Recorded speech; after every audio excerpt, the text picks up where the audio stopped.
உலகத்தில் புத்தியுள்ளவன் என்று எவன் இருக்கிறானோ, யாரெல்லாம் இவர்களை பற்றி படிக்கிற புத்தி அவனுக்கு இருக்கிறதோ, அவனுக்கு ஈமானும் இஸ்லாமும் தேவையில்லை. ஆக்கிலாக புத்திசாலியாக இருக்கிற ஒவ்வொருவரும் ஸல்லல்லாஹு அலைஹி வஸல்லம் அவர்களை படித்தால் புகழ்வார்கள். நேசிக்கிறது ஒரு இரண்டாவது பகுதி, படித்தாலே புகழ்வார்கள்.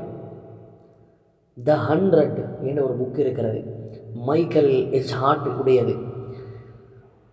அவனது புத்தகத்தில் ஆக பெரும் உலக சாதனை படைத்த, சாதனை காட்டிய 100 பேரை வரிசைப்படுத்தி ரேங்க் அடிப்படையில் எழுதினான். 100வது இவர், 99வது இவர். உலக வரலாற்றை புரட்டி போடும் எழுச்சி செய்து சாதனை படைத்தவன் இவர். யாருண்டா? 1932ஆம் ஆண்டு ஏப்ரல் 22 அமெரிக்காவுடைய நியூயார்க் பகுதியில் பிறந்தவர். 2006 பிப்ரவரி மாதம் 6ஆம் தேதி இவர் மரணமடைந்தார். இவர் ஒரு வரலாற்று ஆய்வாளர், எஸ்ட்ரோபிசிஸ்ட், ஒரு பெரிய கலாநிதி. இவர் ஒரு முஸ்லீம் அல்ல. ஆனால் அந்த த 100 என்ற புத்தகத்தில் முதலிடம் யாருக்கு? அவன் ஆய்வு செய்த முதல் இடம், 4வது இடமாக கௌதம புத்த, 3வது இடமாக ஜேசுஸுக்கு கொடுக்கிறார், 2வது இடமாக ஐசக் நியூட்டனுக்கு கொடுக்கிறார். எல்லாம் பெரும் பெரும் தத்துவியலாளர்கள், ஞானிகள், உலகத்தை புரட்டி சாதனை படைத்தவர்கள் என்ற வரிசையில் அவன் முஸ்லீமாக இல்லாமல் இருந்த போதும் படித்தாலே புகழ்வார்கள் என்பதற்கு ஒரு ஆதாரம் நான் சொல்கிறேன். முதல் இடம் அந்த 100லே கொடுத்தது முஹம்மது ஸல்லல்லாஹு அலைஹி வஸல்லம் அவர்கள்.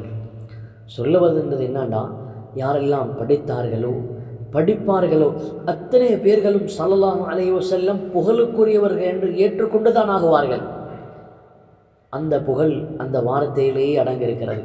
பாருங்க, ஸல்லல்லாஹு அலைஹி வஸல்லம் அவங்களோட புகழ் இருக்கதே, முஹம்மத் என்பது புகழ் என்பதில் இருந்து வந்தது என்று சொன்னோமே. இந்த புகழ் வேறு யாருக்கும் அதை மாதிரி ஒரு புகழ் வந்து சேரவும் இல்லை. நபியவர்களுக்கு உலகத்தில் கிடைத்த புகழ் போல அஸான் எடுத்துக்கொள்ளுங்களே, ஷஹது அன்ன முஹம்மத ரசூலுல்லாஹ் ஒரு உலகத்திலேயும் சொல்லப்படுது. இகாமத் ஷஹது அன்ன முஹம்மத ரசூலுல்லாஹ் அங்கேயும் சொல்லப்படுது.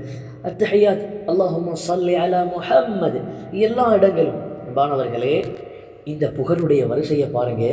எப்படி அல்லாஹ் நபியவர்களை புகழ்ந்தான் என்று பேர் முஹம்மது, புகழப்பட்டவர். இந்த உம்மத்துக்குரிய பேர் என்ன? உம்மா முஹம்மதியா. நாங்கள்லாம் உம்மத் முஹம்மதியா, புகழப்பட்ட உம்மத். அவர்களோடு சேர்ந்தனால எங்களுக்கும் அந்த பேர்.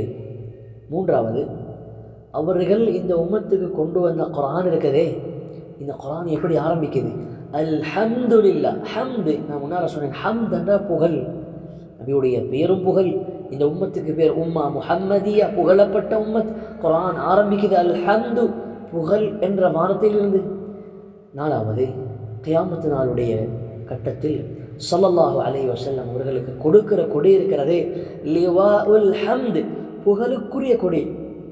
அல்லாஹ் தஆலா எங்கள் எல்லாரையும் அந்த கொடிக்கு கீழால் ஒன்று சேர்ப்பானாக. 5வது, அதே போல ஸல்லல்லாஹு அலைஹி வஸல்லம் கியாமத்துடைய நாளையில் சிஃபாரிசு செய்யும் கட்டத்தில் முழு மக்களும் கல்லோலப்பட்டு ஒவ்வொரு நபியாக போய் இறுதியாக முஹம்மது ஸல்லல்லாஹு அலைஹி வஸல்லம் உலகத்தில் வரும்போது, ஸஹீஹுல் புகாரி முஸ்லிம்லேயே வந்திருக்கிற ஹதீஸு ஷஃபாஅ, நீளமான ஹதீஸ். நபி அவர்கள் சுஜூதிலே அப்படியே விழுந்துருவாங்க. அந்த நேரத்தில் சொன்னாங்க ஸல்லல்லாஹு அலைஹி வஸல்லம், எனக்கு அல்லாஹ் சில புகழ் வார்த்தைகளை சொல்லி தருவான். அங்கேயும் புகழ். அதுதான் அந்த உம்மத்திற்கு ஷஃபாஅத், விடுவை கொண்டு வந்து சேர்க்கும். அன்பான சகோதரர்கள், அதோடு முடிஞ்சிட்டா? நபி அவர்கள் பேரில் ஆரம்பித்த புகழ் முடிஞ்சிட்டா? இல்லை சகோதரர்கள். அதுபோல் ஸல்லல்லாஹு அலைஹி வஸல்லம் அவர்களை தனியாக அல்லாஹ் அலங்கரித்து காட்டும் ஒரு இடம் கியாமத் இருக்கிறது. அல்லாஹ் தஆலா நபி அவர்களை தனியாக அலங்கரித்து காட்டும் ஒரு இடம் கியாமத் இருக்கிறது. குர்ஆன் சொல்கிறது, அஸா அய்யப்அஸக ரப்புக மகாமன் மஹ்மூதா. அந்த இடத்துல பேர் என்ன? மகாமன் மஹ்மூத், புகழப்பட்ட இடம். இது கியாமத்தில் உள்ள ஒரு அந்தஸ்து. அந்த அந்தஸ்தில் யாரெல்லாம் இருப்பாங்க? ஸல்லல்லாஹு அலைஹி வஸல்லம் மட்டும்தான். அதனால தான் நாங்கள் அஸான் முடிஞ்சுன்னு துஆ ஓதுறோம். நிறைய பேர் ஓதுவாங்களோ இல்லையோ, இன்றைக்கி மறந்து போயிட்டோ தெரியாது, ஓதுறாங்களே இல்லை. وَابْعَثْهُ مَقَامًا مَحْمُودًا الَّذِي وَعَدْتَهُ. யா அல்லாஹ், வபஅத்ஹு மகாமன் மஹ்மூதன் அல்லதி வஅத்த, நீ வாக்களித்த அந்த புகழப்பட்ட இடத்திலே நபி அவர்களை நீ எழுப்பாட்டுவாயா. இது அந்த வாங்கு துவாவில் அடங்கியிருக்கு. அன்பானவர்களே, அவர்களுடைய பெயரில் இருந்து ஆரம்பித்த அவர்களுக்கு அவர்களுடைய பேரிலிருந்து ஆரம்பித்த அந்த புகழ் கயாமத்தில் அவர்களுக்கு இந்த விழா நடாத்தப்படுகின்ற வரைக்கும் அத்தனையும் புகழ் புகழ் புகழ். அல்லாஹ் தஆலா இப்படிப்பட்ட ஒரு நபியை பற்றி படிப்பதை இபாதத்தாக்காட்டி வேறு எதை இபாதத்தாக்க? கண்ணியமான சகோதரர்களே, அதனால தான் முஹம்மது ஸல்லல்லாஹு அலைஹி வஸல்லம் அவர்களை ஏன் படிக்க வேண்டும்? அவர்களை பற்றி படிக்காதவன், அவர்களை பற்றி விளங்காதவன், அவர்களை பற்றி தெரியாதவன், அவன் உண்மையிலே மனிதனாக வாழ அருகதையற்றவன், ஒரு மனிதனாக வாழ தகுதியற்றவன். ஏனென்றால் அவனுக்கு வாழ்க்கை முறை தெரியாமல் போயிடும். இன்றைக்கு பாருங்கள், மேற்கத்திய நாடுகளோ வேறு நாடுகளோ வேறு உலக நாடுகளோ இவர்கள் எல்லாம் எதையோ பற்றி யோசிக்கிறாங்க. இப்படி செய்து பார்ப்போம், அப்படி செய்து பார்ப்போம், என்ன கடைசியில் முட்டுறது இங்கு தான்.